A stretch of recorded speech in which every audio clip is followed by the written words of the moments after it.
अद्य मुम्बय्यां विक्रोळी घाट्कोपर् स्थाने अहं पूर्वद्रुतगति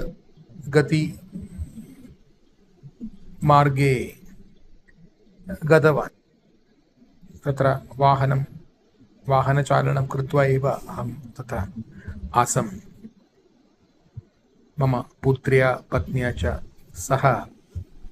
तत्र तु मार्गस्य पार्श्वे बहु सुन्दरदृश्यम् अहं दृष्टवान्।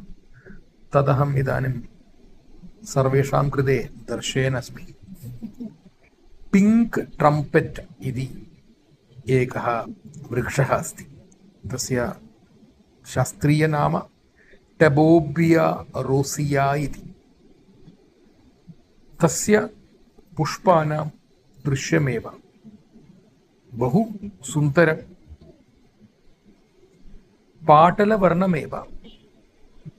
सर्वत्र तद् पुष्पविकसनम् अभवत् मार्गपार्श्वे वृक्षाणाम् उपरि। बहु सुन्दरदृश्यमेव। अतः एव एतत् अहम् अत्र दर्शयन् अस्मि। सर्वे यदि समयः अस्ति चेत् अत्र आगत्य एतत् पश्यन्तु इति धन्यवादः। प्रसादः विक्रोळितः। रोसी ट्रम्पेट् वृक्षः इति अपि एतस्य अपरनाम अस्ति। एतत्तु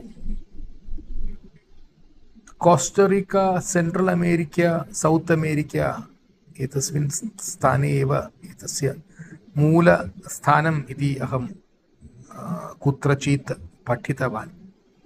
किन्तु भारते एतस्य नाम वसन्तराणी, नो चेत् बसन्तराणी इति अहं कुत्रचित् पठितवान्। एतत् पठित्वा महान् आनन्दः जातः। चेरी ब्लासम् इति अपि मुम्बय्याम् इति जनाः वदन्ति। तस्य शुद्धनाम नास्ति। अहं पूर्वम् उक्तवान् एव।